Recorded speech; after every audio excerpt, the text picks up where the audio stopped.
आप देख रहे हैं वीकेंड का सबसे भरोसेमंद कार्यक्रम ये देश है हमारा, और इस बार हमारी चर्चा का मुद्दा है क्या सनातन का ये अमृतकाल है। हिंदुत्व और सनातन का कोई मेल नहीं। हिंदू और हिंदुत्व एक है नहीं। अच्छा, फल और उसका रस अलग हो सकता है, बताइए सूर्य और उसकी रोशनी अलग हो सकती है क्या? नहीं हो सकती। चाहे हिंदू हो मुसलमान हो, सबके साथ समान बर्ताव किया जाए। देखिए नहीं हो रहा है। हिंदुस्तान की संस्कृति तो ये है कि एक ही घाट पर शेर और बकरी पानी पिए। अभी भी बकरी घुर्रा रही है, इसलिए बोले तुम्हें राम मंदिर मिल गया है, लेकिन अभी मथुरा की बात मत करना। जब से बकरी वाले शेर अब शेर हो गए हैं, हम चलत रामचंद्र हालत लंकर। जी जी जी। आप देख रहे हैं ये देश है हमारा, अमीश देवगन के साथ।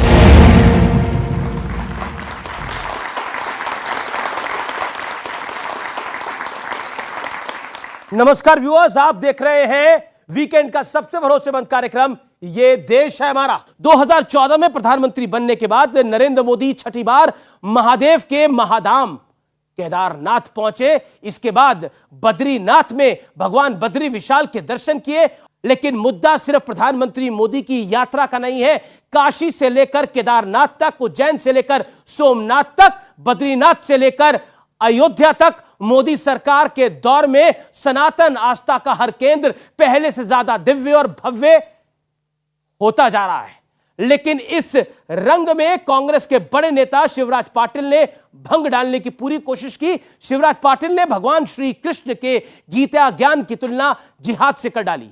भगवा आतंकवाद की थ्योरी के बाद शायद यह सनातन आस्था पर सबसे बड़ा कुठाराघात माना जाएगा। सवाल है कि सनातन आस्था की चमक से कौन इस समय परेशान है। सवाल यह भी है कि वाकई नरेंद्र मोदी सरकार का कार्यकाल सनातन आस्था का अमृत काल साबित हो रहा है। आज इसी मुद्दे पर जनता के बीच होगा, मेहमानों के बीच होगा सबसे बड़ा संवाद।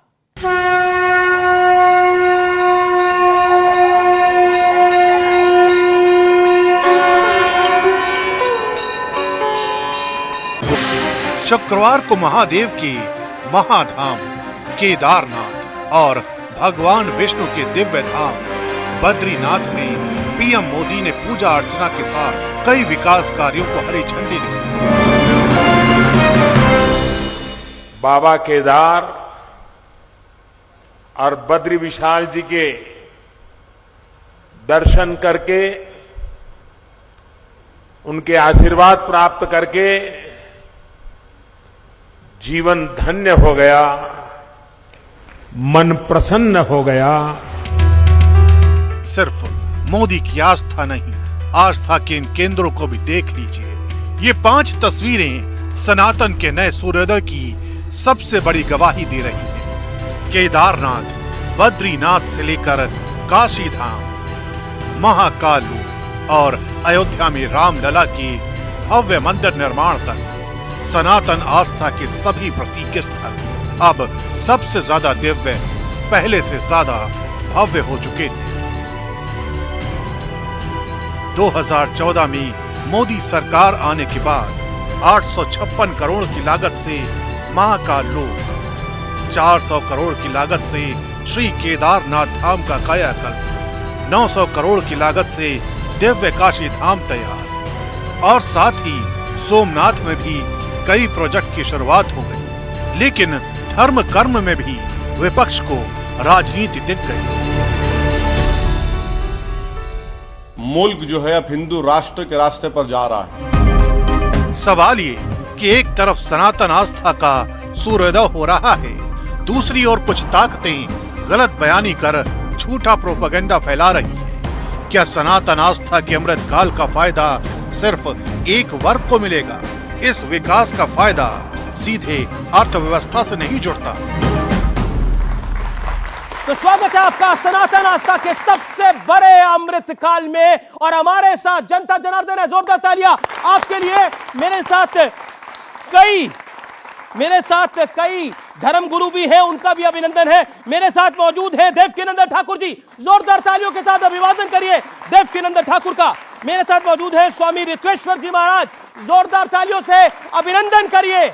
मेरे साथ मौजूद है डॉक्टर सुधांशु त्रिवेदी, प्रखर वक्ता, जोरदार ताली से उनका अभिनंदन करिए। मौलाना साजिद रशीदी, जाने माने मुस्लिम धर्मगुरु, जोरदार अभिनंदन उनका है। मेरे साथ मौजूद है शादाब चौहान, नेता पीस पार्टी के, उनका अभिनंदन है। जुनैद हारिस, मुस्लिम स्कॉलर, उनका अभिनंदन है। और जोरदार तालियां देश की जनता के लिए, देश की जनता जनार्दन के लिए। क्या सनातन आस्था का यह अमृतकाल है? यह आज का सबसे बड़ा संवाद है और मुझे पूरी उम्मीद है कि पूरे इस्तकबाल के साथ, मान सम्मान के साथ इस चर्चा को आज हम शुरू करेंगे। और मैं शुरुआत में 50-50 सेकंड सबको दूंगा अपने बात को रखने के लिए। 2014 से शुरुआत देवकीनंदन ठाकुर जी आपसे करता हूं। साल 2014 से ऐसा माना जा रहा है कि देश के अंदर सनातन आस्था का यह अमृतकाल जो शुरू हुआ वो लगातार चल रहा है। और इसके पीछे विरोधी कहते हैं कि नरेंद्र मोदी हैं, जो पक्ष वाले कहते हैं नरेंद्र मोदी हैं। बताइए, है क्या? नरेंद्र मोदी है, सिर्फ नरेंद्र मोदी है। रीजन, यथा राजा तथा प्रजा। जिस देश का राजा जैसा होगा वैसी ही प्रजा होगी। अगर राजा मदिरा पान करके अपने कक्ष में पड़ा रहेगा तो प्रजा भी उसका पालन ही करेगी। राजा अगर केदारनाथ जाएगा, राजा अगर काशी विश्वनाथ जाएगा, राजा अगर अयोध्या जाएगा, राजा अगर काल महाकाल जाएगा, तो प्रजा के मन में भी होगा कि हम लोग अपने संस्कार, अपनी संस्कृति का सम्मान करें, उसका आदर करें। जब हमारा राजा कर सकता है तो प्रजा को भी उसका पालन हो। यही अमृतकाल है।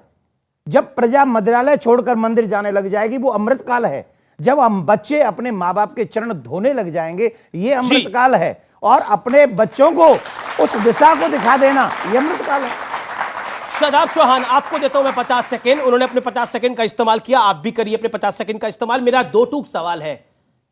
अयोध्या में दिए तो 70 साल पहले भी लगाए जा सकते थे, लेकिन अब यह दौर ही क्यों आना पड़ा जिसमें मोदी और योगी चाहिए थे? सनातन का अमृतकाल वो नहीं हो सकता जहां बेटियों की इज्जत लूट ली जाए और उनको बचाने के लिए सरकारें शामिल हो जाएं। अमृतकाल वो नहीं हो सकता जहां मानव में जाति धर्म का भेदभाव होकर उनके साथ अत्याचार होता हो। मानव का वो अमृतकाल नहीं हो सकता जहां लोग बेरोजगार हों, महिलाएं असुरक्षित हों, देश अमेरिका और चाइना के सामने टकराता ना हो। वो अमृतकाल हो नहीं सकता जहां अत्याचार होता हो। मैं तो ये कहूंगा कि ये हिंदुत्व का अमृतकाल हो सकता है, सनातन का अमृतकाल नहीं। सनातन में न्याय है, संघर्ष है, शांति है, बलिदान है, त्याग है, डरना नहीं, झगड़ना नहीं, अपराध नहीं, अत्याचार नहीं। हां, इतना जरूर है कि मुसलमानों का, दलितों का और महिलाओं का ये आपातकाल है। और मैं मानता हूं कि अगर आज मर्यादा पुरुष श्री राम बजाहिर हमारे बीच होते तो आज ऐसे रावण रूपी लोगों से युद्ध करते जो लोग आज अत्याचार कर रहे हैं। सुधांशु त्रिवेदी, ये सवाल मैं आपसे भी पूछता हूं। मान लिया रामलला का जो मंदिर था उस पर विवाद था, बाबरी मस्जिद का विवादित ढांचा था जिसको लेकर कोर्ट में मामला था, लेकिन दियों को जलाने के लिए तो कोई विवाद नहीं था। 70 साल पहले से ये दिए जलाए जा सकते थे। 70 साल क्यों, 40 साल पहले कोई दिए जला सकता था, 30 साल पहले कोई दिए जला सकता था। उसके लिए तो कोई कोर्ट का अप्रूवल नहीं चाहिए होता। उससे भी अधिक महत्वपूर्ण बात मैं कहना चाहूंगा, दीपावली का पर्व होता है कार्तिक मास की अमावस्या को, जो सबसे घनी रात होती है। क्यों? सूर्य तुला राशि पे होता है और अर्थ से फारदेस्ट डिस्टेंस पे होता है, सबसे अधिक दूरी पे होता है, इसलिए वो रात सबसे गहरी होती है। और उस रात को चुनौती देने के लिए सनातन का वह उद्घोष जो वेदों का है, असतो मां सदगमय तमसो मां ज्योतिर्गमय मृत्योर मां मृतम गमय, दीप जलाकर हम उसको चुनौती देते हैं। इसलिए जब जब मानवता का स्वर्ण काल आएगा तो भारत और सनातन का स्वर्ण काल आएगा और तब तब यह दीप जलेंगे। और जब बर्बर आतंक छा जाएगा तो दीप बुझ जाते हैं। जिसे अटल जी की कविता में मैं कहना चाहता हूं, दुनिया का इतिहास पूछता रोम कहां यूनान कहां है, घर घर में शुभ अग्नि जगाता वह उन्नत ईरान कहां है। दीप बुझे पश्चिमी जगत के, छाया जब बर्बर अंधियारा, तभी चीर कर तम की छाती चमका हिंदुस्तान हमारा। और वही चमक हमें दिखाई पड़ी। जी, साजिद रशीदी, साजिद रशीदी, क्या आपको लगता है कि जो भारतीय संस्कृति है उसका भी ये अमृत काल है? क्योंकि भारतीय संस्कृति के अंदर हमने देखा बीते कई वर्षों के अंदर भारतीय संस्कृति परंपरा जिसका निर्वाह शायद होना चाहिए था वो 70 साल तक नहीं हो पाया। आज इस सरकार में जिस तरह से भेदभाव हो रहा है 2014 से, और ये कहने की बात नहीं है जी, नफरत जिस चरम सीमा पर है, जिस तरह से आज के युवाओं में नफरत को जहर बनाकर घोला जा रहा है, आज वो कहने के लायक नहीं है। पहले ये था कि अगर कोई रास्ते में अकेला आदमी मिल जाता था तो दूसरा आदमी उसको देखकर अच्छा महसूस करता था कि हाँ साहब अब मेरा सफ़र आसान होगा। अब एक आदमी सफ़र कर रहा है साथ में लेकिन डर रहा है, पता नहीं है मेरे साथ क्या कर दे, पता नहीं है मेरे साथ क्या, इसके साथ क्या हो जाए। तो ये नफरत जो किसकी बात कर रहे हैं, ये नफरत जो बोई गई है, ये नफरत जो बोई गई है, ये हिंदुस्तान की संस्कृति नहीं हो सकती। जी जी जी, हिंदुस्तान की संस्कृति तो ये है कि एक ही घाट पर शेर और बकरी पानी पिए, एक ही घाट पर शेर और बकरी पानी पिए। मैं रितेश्वर जी महाराज को पहले ले लूं 40 सेकंड, फिर मैं आपके पास आता हूं सुधांशु जी। शेर और बकरी एक घाट पे पानी पिए, वही भारतीय संस्कृति है। और भी बहुत कुछ बोला साजिद रशीदी साहब ने, योर टेक सर। नहीं, शेर और बकरी साथ ही पानी पी रहे हैं यहाँ पर जी। लेकिन आपको एक बात बता दूं, ये जंगल का कानून नहीं है। जंगल में भी शेर बकरी एक साथ पानी नहीं पीते। ये मानवता का कानून है, संविधान से यहाँ चलता है। तो बड़ी लॉजिकल बात करी, चलता है। बड़ी लॉजिकल आपने बात करी। मैं आऊंगा जुनैद हैरिस, ये जो एक लॉजिक दिया जा रहा था, शेर और बकरी साथ पानी पीने चाहिए, ये तो एक सही बात बोली स्वामी जी ने कि जंगल में भी शेर और बकरी तो साथ पानी नहीं पीते।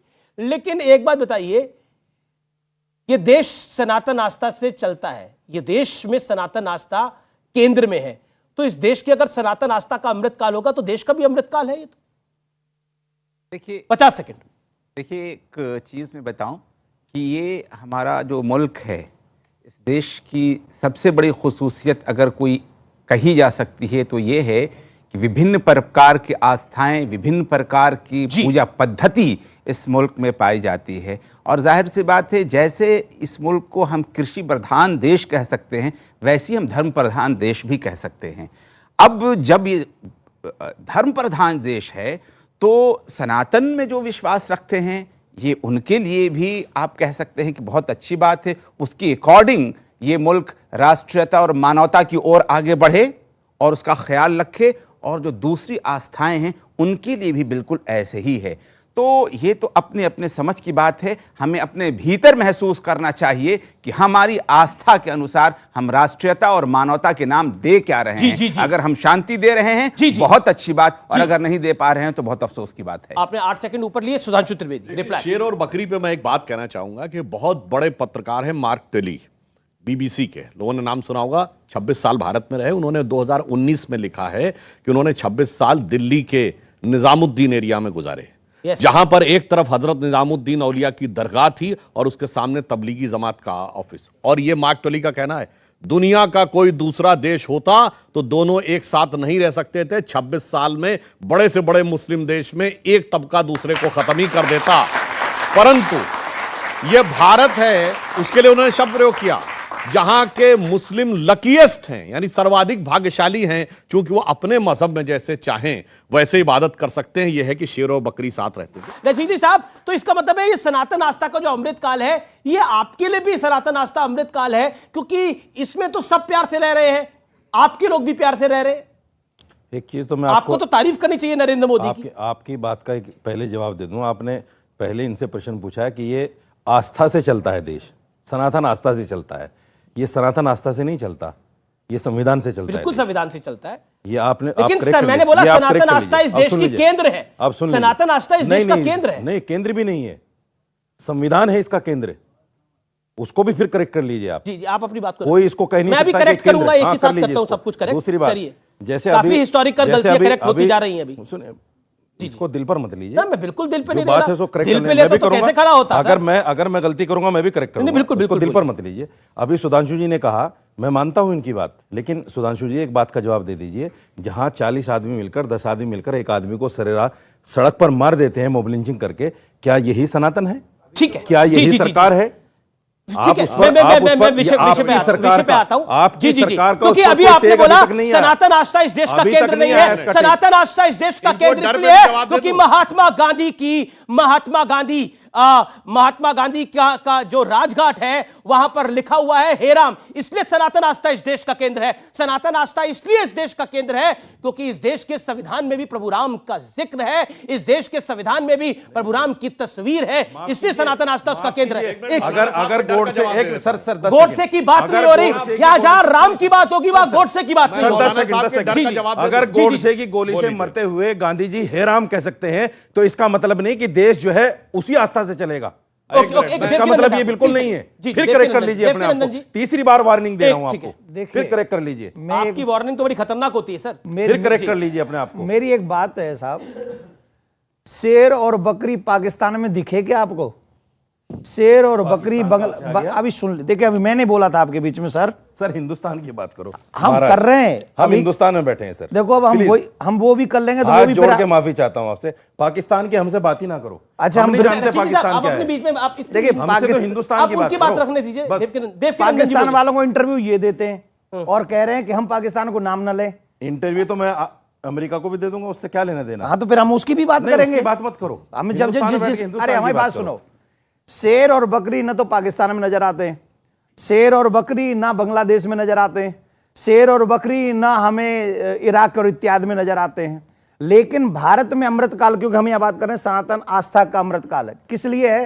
क्योंकि आज भी 70-75 साल आजाद हो गए, यहां पर आज भी बड़े मजे से हम लोग सब मिलकर, मैं अपने वेदों की पुराणों की कथा कर सकता हूं और ये अपने घर में जाके नवाज अदा कर सकते हैं और स्पीकर पे भी बोलते ही हैं, खूब नवाज देते हैं, कोई रोकने वाला नहीं है। पर दुर्भाग्य इस बात का है कि अगर किसी के समर्थन को कोई कर देगा और हम उसके सर को तन से जुदा कर देंगे, उसके बाद भी हम ये कह दें कि नहीं हम हिंदुस्तान में ये सब नहीं हो, ये कैसे होगा? अगर हम भाईचारे की बात कर रहे हैं। 30 second Shadab Chauhan 30 second, sharp 30 second. मैं महाराज से बड़े शांतिपूर्वक और विनम्रता से एक बात कहूंगा कि पूरी दुनिया की चर्चा भारत में दीपावली के अवसर पर नहीं होनी चाहिए। किस देश में क्या हो रहा है, हमारा डीएनए जो है वो भारत का मूल डीएनए है और किसी को इस पे डाउट नहीं होना चाहिए। आप तो खुद भी चौहान है। अरे मैं तो ये इसीलिए कह रहा हूं कि मैं तो खुद क्षत्रिय हूं।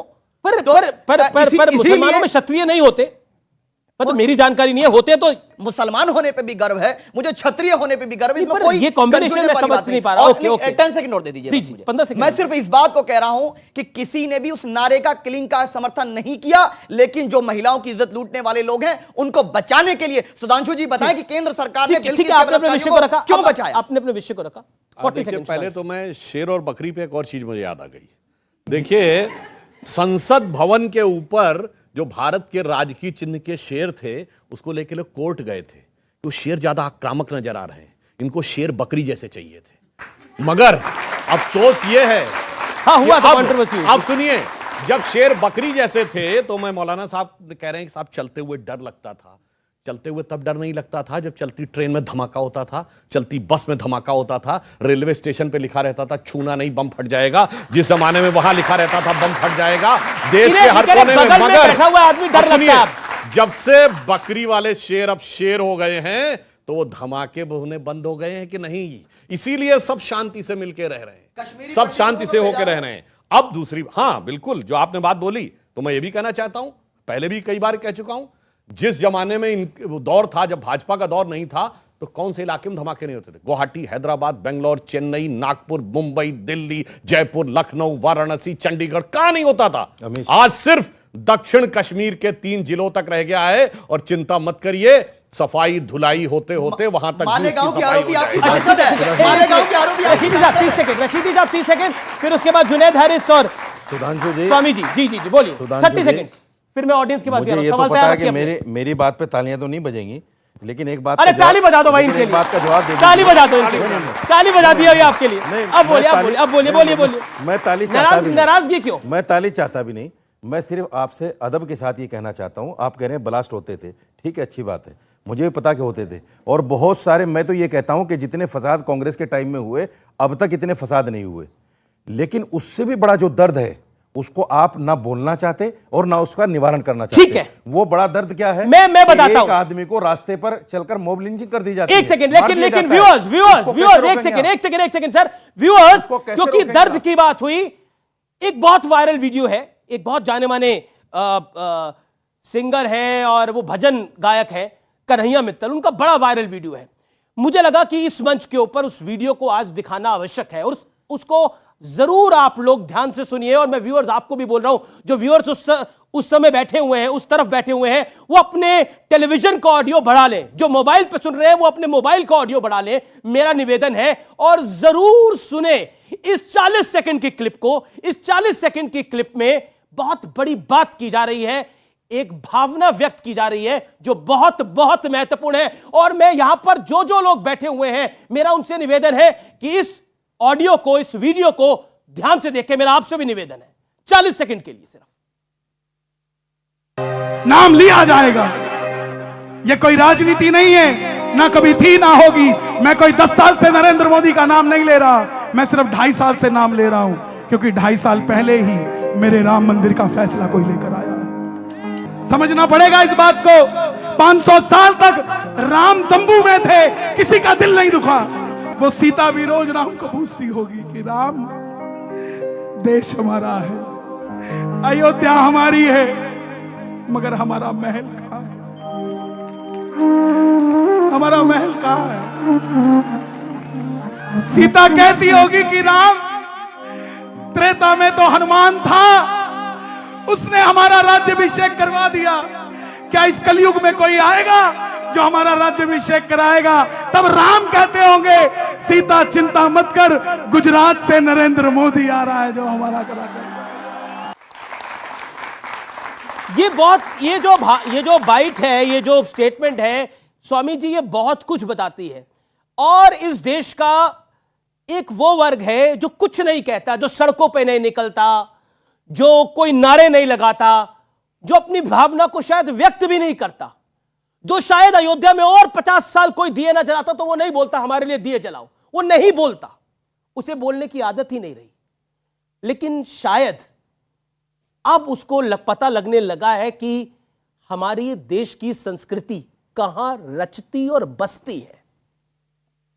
अमीश जी, अभी मैंने सुना और बड़े भावुक तरीके से बात कही गई। हम जानते भी हैं कि भारत में अयोध्या के लिए, राम मंदिर के लिए जितने वर्ष तक इंतजार करने पड़े, मुझे नहीं लगता कि चाहे वेटिकन हो या काबा वहाँ पर हो या उनके धर्म स्थान हो, कभी वहाँ के लिए कोई इतने लंबे समय तक कोई भी समुदाय इंतजार कर सकता है।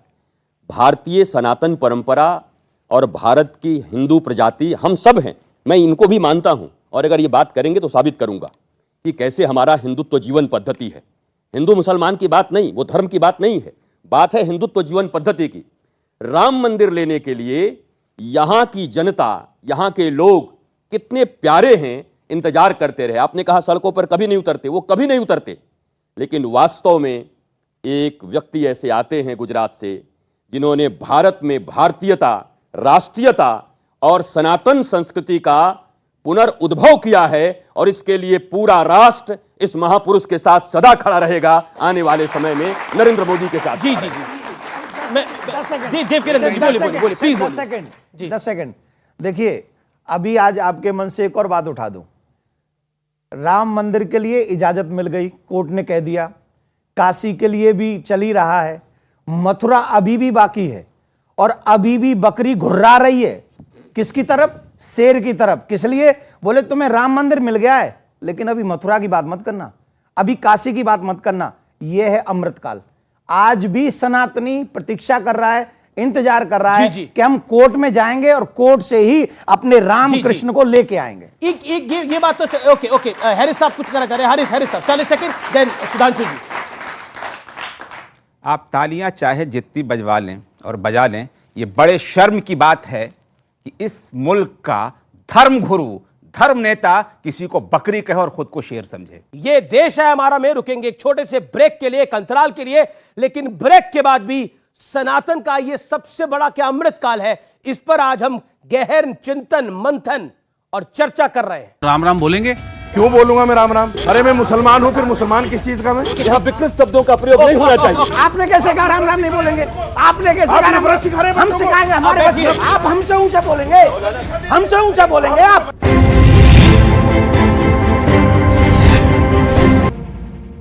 वेलकम बैक व्यूअर्स, आप देख रहे हैं ये देश है हमारा का विशेष एडिशन, और इस बार हमारी चर्चा का मुद्दा है इस बार हम संवाद कर रहे हैं, क्या सनातन का ये अमृतकाल है? एक रशीद जी साहब, मेरा पॉइंट है, इस देश के अंदर तो हम जानते हैं कि चाहे वो ईद का मौका हो या फिर उससे पहले का वक्त हो, हमने देखा है सेलिब्रेशंस होती हैं और बहुत अच्छी बातें होनी चाहिए, लेकिन ऐसा क्यों होता था कि रोजा इफ्तार तो होता था लेकिन दिए नहीं जलाए जाते थे? ऐसा क्यों होता था सरकारी खर्चे? आप मुझे बताइए, आजादी के बाद में जी देश का कोई प्रधानमंत्री मुसलमान रहा है? राष्ट्रपति रहा है, प्रधानमंत्री की तो रहा पूछ रहा हूं। राष्ट्रपति की नहीं चलती, यहाँ प्रधानमंत्री की चलती है। कोई प्रधानमंत्री मुसलमान नहीं रहा, सारे हिंदू रहे। अगर वो अयोध्या नहीं गए, अगर वो केदारनाथ नहीं गई, तो इसमें मेरी क्या गलती? साजिद रशीद बिल्कुल आपकी गलती नहीं है। कौन तो आपकी आप गलती कह रहा है? बार बार यूं क्यों कह रहे हैं कि आपकी गलती किसने 70 बोली? सालों में कोई नहीं गया, अब जा रहा है। भाई ये आस्था है, जिसको जाना है जाए, जिसको जाना ना जाए। दूसरी बात, अब देश के संसाधनों पर पहला हक मुसलमानों का है, नहीं, ये बात डॉक्टर मनमोहन सिंह ने बोली। डॉक्टर मनमोहन सिंह ने बोली, वो मुसलमान नहीं थे, वो तो सिख थे, पर बोली उन्होंने। भाई साहब, आपको कौन दोष डाल रहा है? आपको कौन दोष डाल रहा है? आपको आदत हो गई है, आपको आदत हो गई है। उन्होंने कहा था कि देश के संसाधनों पर माइनॉरिटीज का हक है। उन्होंने बोला था मुसलमानों का हक है। झूठ, पहला बिल्कुल ना, ये आपका गलत दिखाइए कहाँ है? उन्होंने बोला था मुसलमानों का हक है। सुधांशु त्रिवेदी, चेक करिए, आप अभी चेक करिए, तुरंत चेक करिए। बारोन लिखा था, उसके ऊपर मुकदमा कर दीजिए। उम्मीद नहीं है। अरे जनाब, आप चेक झूठ करिए, के साथ उन्होंने नहीं हो मुस्लिमों सकते। का बोला। आप झूठ अच्छा के साथ चलिए, नहीं हो सकते। जब उन्होंने अखबारों ने कहा था छापा तो minorities प्रधानमंत्री उन्होंने बोला था खंडन क्यों मुसलमानों नहीं का किया? इसलिए कहा था उन्होंने, और कहा भी इसलिए था चूंकि माइनॉरिटी देश के अंदर किन हालात से। आप सच्चर कमेटी की रिपोर्ट पढ़ लीजिए। जब आप कह रहे हैं कि बिल्कुल, सच्चर कमेटी की मैंने रिपोर्ट पढ़ी है, उसमें डिस्कशन भी कई सारे करी है, लेकिन आज सच्चर कमेटी की रिपोर्ट पर चर्चा नहीं है और सनातन आस्था के काल पर चर्चा है। लेकिन मैं आपको बताना चाहता हूं, इस देश के अंदर लोग रोजा रखते नहीं थे, लेकिन रोजा इफ्तार की पार्टी करते थे। यानी आप व्रत नहीं रखते लेकिन उसका उद्यापन कर देते हैं। ये कितना इंटरेस्टिंग है। लेकिन वो सब कुछ सेकुलर बात था। लेकिन अगर अयोध्या में दिए जलाए जाते हैं तो कहा जाता है कि ये फिजूल खर्ची है शासन के पैसों की। अगर कांवड़ यात्रियों पर गुलाब की पखुड़ियां बरसाई जाती हैं तो फिजूल खर्ची कहा जाता है। और जब काशी विश्वनाथ का कॉरिडोर बनता है तो वहां हिंदू को भी फायदा होता है, वहां मुसलमान को भी फायदा होता है, क्योंकि वहां पर इतना टूरिस्ट जाता है, वहां पर रोजगार बढ़ता है। जी, इसका सीधा संदर्भ इकोनॉमी से है। अगर कश्मीर में अब टूरिस्ट कम जाते हैं तो वहां के बाशिंदों को उसका नुकसान होता है। इट इज अ स्पेसिफिक, आप कह सकते हैं it is a basic economic common sense. Okay, Devkinandan Thakur ji 30 second, Shadab Chauhan. Amish ji, वो अमृतकाल सनातन का नहीं हो सकता जहां 5 लाख से ज्यादा कश्मीरी पंडितों को मार के भगा दिया गया हो, मार दिया हो, उनकी बहन बेटियों की इज्जत लूट ली गई हो, और उस समय देश में तथाकथित कुछ धर्माचार्य नहीं बोले हों, पॉलिटिशियन नहीं बोले हों। पहली बात। दूसरी बात, आज जब हमारा प्रधानमंत्री, आप कह रहे थे वो प्रधानमंत्री हिंदू रहे, वो हिंदू नहीं रहे, उनकी मेंटलिटी हिंदू नहीं रही होगी, क्योंकि उनको केदारनाथ जाने में डर लगता था, उन्हें मथुरा जाने में डर लगता था, उन्हें किसी भी तीर्थ में जाने में डर लगता था। मुझे गर्व है कि आज मेरा प्रधानमंत्री ऐसा है जो टोपी नहीं पहनता लेकिन रिस्पेक्ट करता है सबकी। लेकिन वो लोगों को धिक्कार है जो हिंदू होकर भी टोपी पहनकर सिर्फ इसलिए चले जाते हैं कि मुझे वोट चाहिए, मुझे ऐसा नेता नहीं चाहिए, मुझे ऐसा शासक नहीं चाहिए। स्वामी जी ने कहा कि आप भी तो क्षत्रिय थे, आप भी तो क्या हो गए? मैं उसी पे आ रहा हूं। स्वामी जी ने कहा कि सवाल तैयार रखिए। स्वामी जी ने कहा कि हमारी जीवन पद्धति हिंदुत्व है, ऐसा सुप्रीम कोर्ट ने कहा। सुप्रीम कोर्ट ने हिंदू शब्द का प्रयोग किया था। और रही बात यह है कि हिंदुत्व और सनातन का कोई मेल नहीं है। हिंदू और हिंदुत्व एक है। नहीं। अच्छा, फल और उसका रस अलग हो सकता है? बताइए, सूर्य और उसकी रोशनी अलग हो सकती है क्या? नहीं हो सकती। वजह बता रहा हूं। जल और उसकी शीतलता अलग हो सकती है? नहीं हो सकती।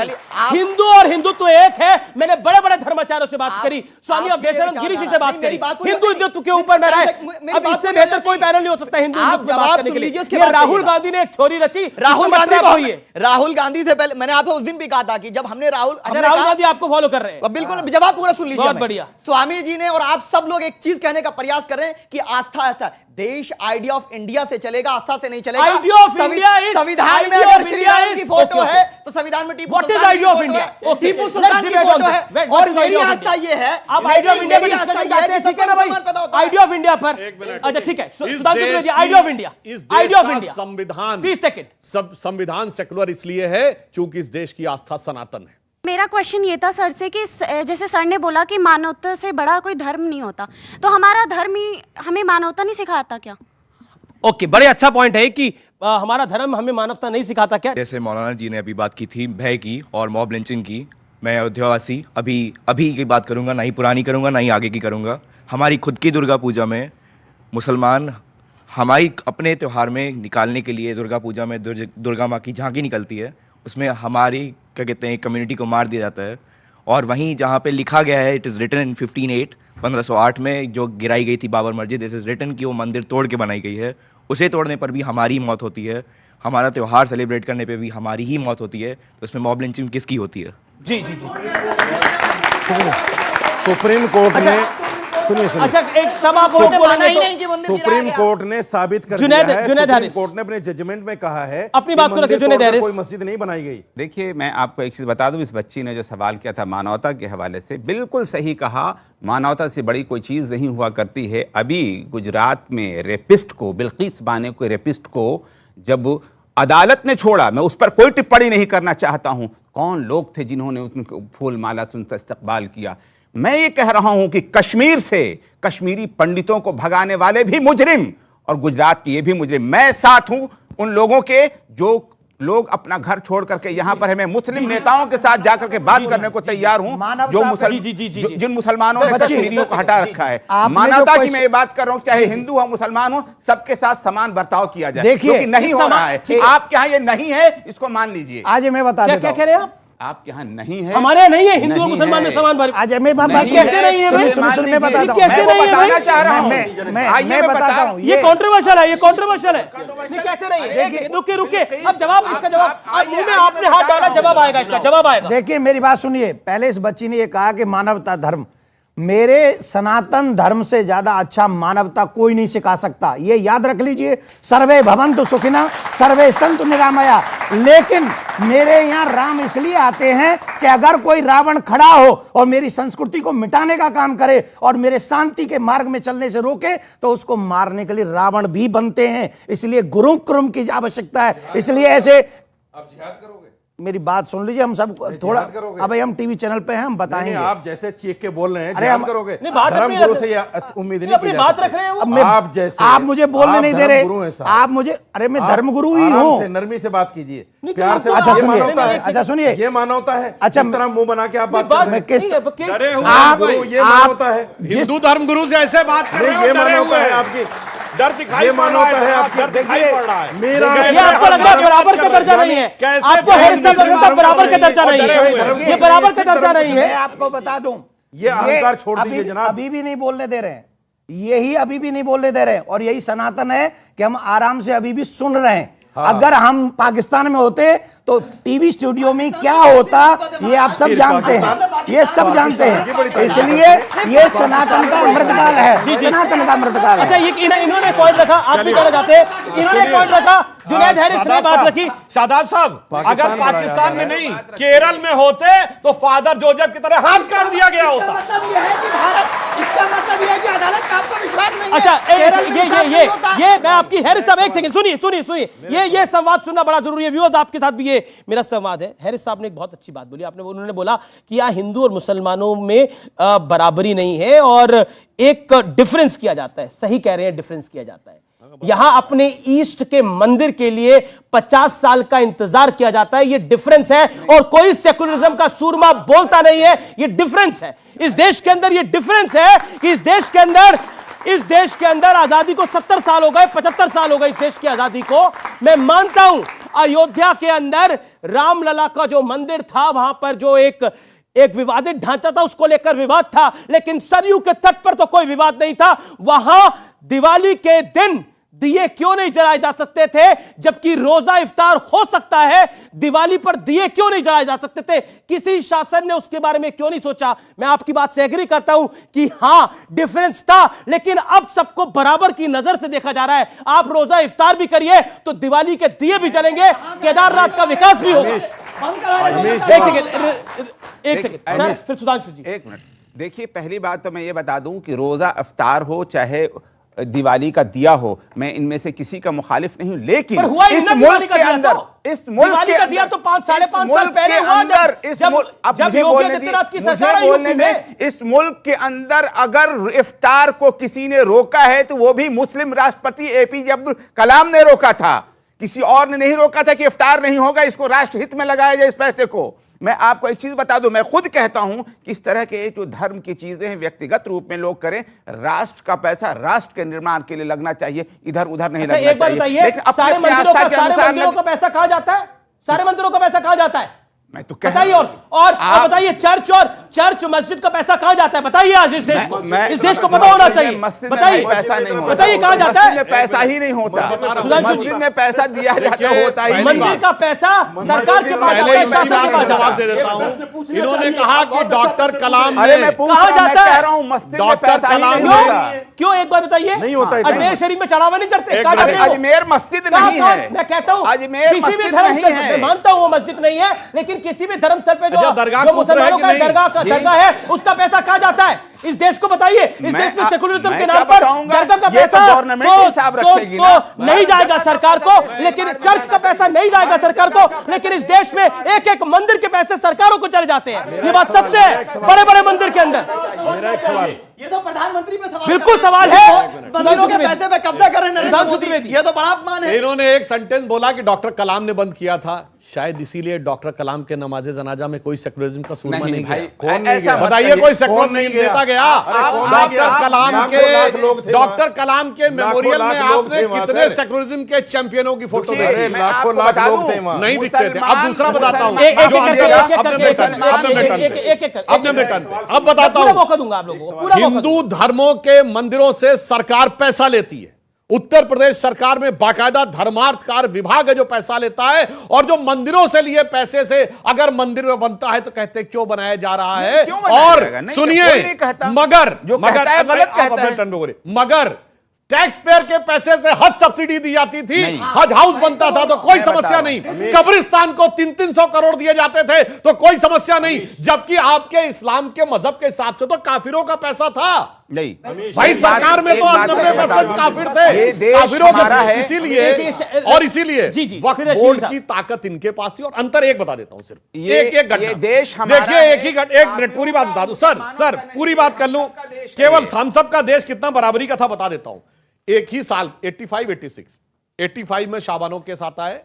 भारत सरकार यह निर्णय लेती है कि मामला मजहबी है तो एक औरत को शायद 80 रुपए या 100 रुपए जितना भी उस समय तय हुआ था वो नहीं देना है, क्योंकि मजहब के मामले में सरकार कुछ नहीं बोलेगी, जो धार्मिक आस्था होगी वो तय करेगी। और सुप्रीम कोर्ट के जजमेंट को लाकर शरिया के पक्ष में पलट दिया जाता है। ठीक, अगर सरकार का ये स्टैंड था कि ठीक है, भारत का स्टेट ऑफ इंडिया कभी इंटरफेयर नहीं करेगी। अगले साल 1986 में क्या कहते हैं? राम मंदिर पे नहीं, ये तो साबित करना पड़ेगा राम थे कि नहीं, यही अयोध्या थी कि नहीं, कोर्ट में साबित करो, सबूत के साथ साबित करो, और अरबी फारसी से लेकर संस्कृत तक के डॉक्यूमेंट के साथ साबित करो। वाह भाई वाह, एक के लिए ये कानून, दूसरे के लिए ये कानून। कितनी बराबरी, कितनी बराबरी। अगर आप आ जाएं तो मैं बता जवाब दूंगा। एक करके अच्छी चर्चा हो रही है। मैंने पहले भी ये बात कही, मैं अब फिर कहता हूं, जिनको आप कह रहे हैं कि राम के ऊपर प्रश्न किया है वो मुसलमान था क्या? हाँ, कौन? सैयद शहाबुद्दीन सरकार ने किया इमाम था। बुखारी, ये सवाल कांग्रेस सरकार ने किया था। अरे सुनिए, अभी असदुद्दीन ओवैसी, अरे सर सरकार ने ओवैसी, शौकत अली, अरे क्या झूठ मत बोलिए सर, झूठ मत बोलिए। बाबरी मस्जिद में अरे यार बोलने दो, शफीकुर रहमान हरीश भाई बोलने। ये नए लोगों ने बनाया था, माफ कीजिएगा, लेकिन भी जो फैसला हुआ हम उसे स्वीकार आप कह रहे हैं कि इसका कोई प्रूफ नहीं है कि राम अयोध्या में नहीं, नथिंग। आपको भगवान राम के पैदा होने का प्रूफ चाहिए? नहीं, हमें फिर नहीं क्या कह रहे हैं चाहिए। आप? हम स्थान की बात कर रहे हैं। स्थान क्या मतलब है आपका? अयोध्या में रामलला विराजमान है, थे और सदैव रहेंगे।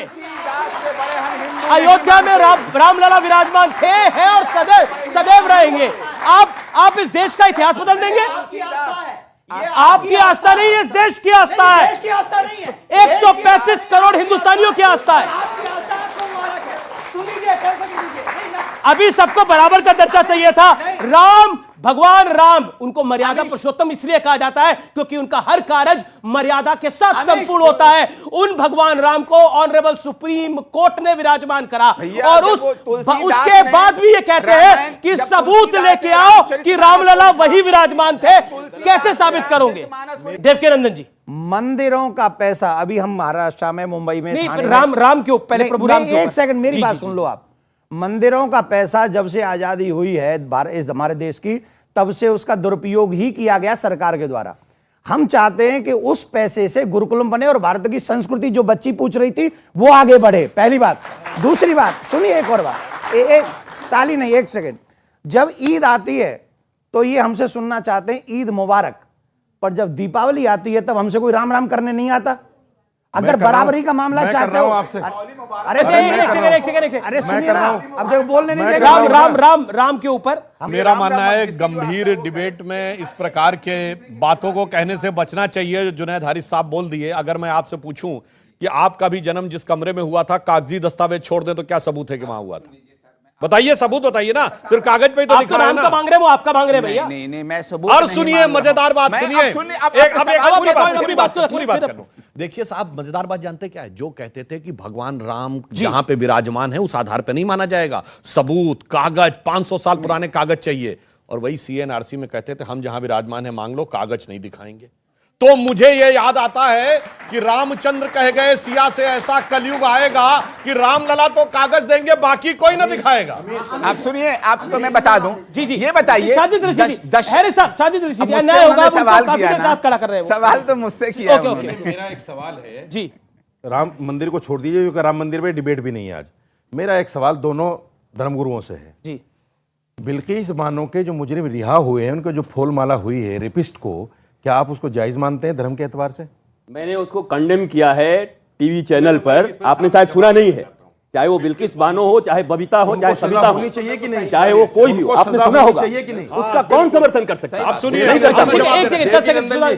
अब मैं जवाब देना चाहता हूं। अच्छा, एक शेर साहब बताइए। मैं जवाब दे रहा हूं, सुनिए, मैं जवाब दे रहा शेर साहब के शेर जवाब देंगे। हूं। सुनिए, मैं जवाब दे रहा हूं। सरकार से मैं जवाब दे रहा हूं। अरे अभी सुनिए ना, अभी आने दीजिए, आने दीजिए। अरे सुधांशु जवाब दे रहे हैं।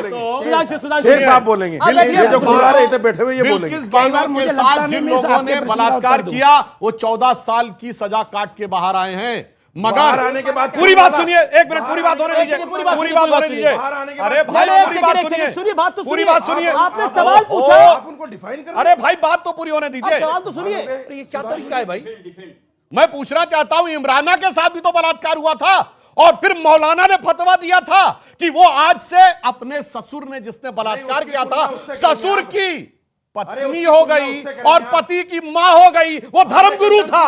किसी ने धर्मगुरु था, हमने इमराना को भी कंडेम किया है। हमने इमराना को कंडेम किया है। कंडेम किया, कंडेम में भी कर रहे हैं। जी बड़ा प्रताड़ित जी जी जी, नहीं हो सकता कि वो बलात्कारी की पत्नी हो गई। अपने सवाल तैयार रखिए। बिल्कुल बिल्कुल, आखिरी 2 मिनट। मैं राशिदी जी से पूछना चाहता हूं कि आप दिवाली के शुभ अवसर पे अपने घर में दिया जलाएंगे और राम राम बोलेंगे? नहीं, मैं तो नहीं बोलूंगा भाई, मैं तो नहीं बोलूंगा। क्यों बोलूंगा मैं राम राम? अरे मैं मुसलमान हूं, फिर मुसलमान किस चीज का? मैं आपसे थोड़े कह रहा हूं आप अल्लाह अल्लाह बोलो। कैसी सवाल करते हैं यार आप लोग। मैं एक चीज बताऊं। ये है वो देश, ये है वो देश। देखिए, ये पढ़ा रहे हैं आप बच्चों को, ये पढ़ा रहे हैं आप बच्चों को, ये नफरत सिखा रहे हैं आप बच्चों को। ए भैया, ये नफरत सिखा रहे हैं आप बच्चों को। आपके प्रश्न का उत्तर हम दे रहे हैं। सुनिए, जो हमारी दीपावली पे दीप न जलाए, जो हमारी दीपावली पे राम राम कह के हमें बधाई न दे, हम उसकी ईद पे मूड मुबारक करने की कोई जरूरत नहीं है। अपने अपने मनाओ, ये देखिए धर्मगुरु, क्या जरूरत है? ये देखिए धर्मगुरु, इन्हें कहते हैं धर्मगुरु, जो नफरत सिखा रहे हैं बच्चों को। शदाब कुछ कह रहे हैं। अरे आखिरी आप सुन, आप नहीं, ये गलत है, ये आप नहीं कह सकते। आपको भी गलत है। आपने कैसे कहा राम राम नहीं बोलेंगे? आपने कैसे कहा नफरत सिखा रहे हैं? हम सिखाएंगे, हमारे बच्चे नफरत सिखा रहे हैं। ऐसे धर्मगुरु राम राम सिखाएंगे। शर्म आनी चाहिए। आपको शर्म आनी चाहिए, शर्म आनी चाहिए। आपको शर्म आनी चाहिए। आप सिखा रहे हैं, आपसे ज्यादा कोई नहीं सिखा रहा है। आप सिखा रहे हैं, आप हमसे ऊंचे बोलेंगे, हमसे ऊंचा बोलेंगे। आप सिखाएंगे हमको, आप सिखाएंगे हमको। अरे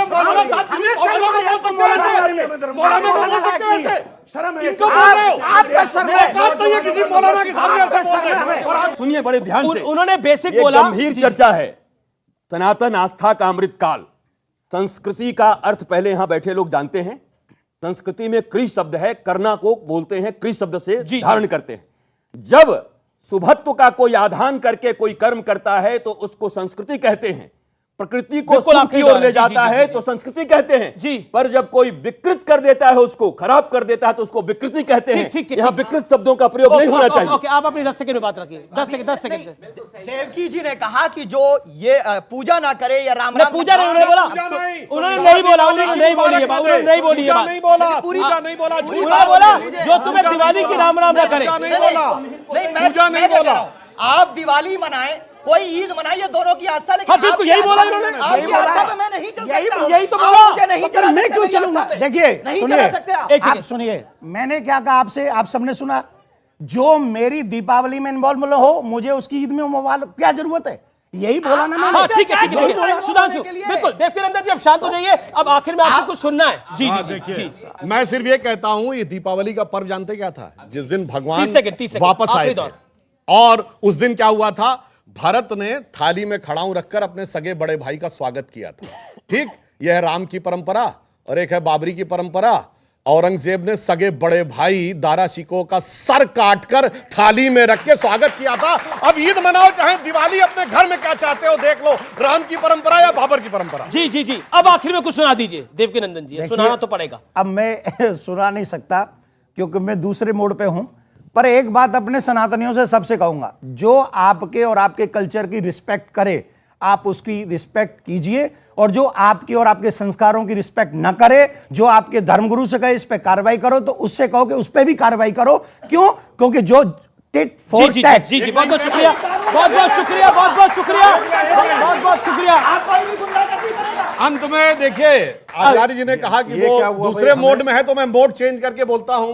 राम लला का धाम बन रहा है, और हम खूब सुने ना बचपन में राम जी का भजन, ठुमुक चलत रामचंद्र बाजत पैजनिया। पर जरूरत पड़ेगी तो धमक चलत रामचंद्र हालत लंकनिया। जी जी जी। फिलहाल ये देश है हमारा को यही समाप्त करते हैं।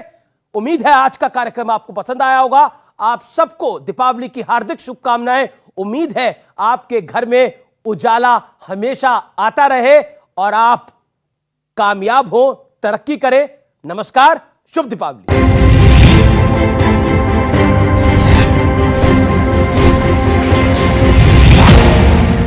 कई यात्री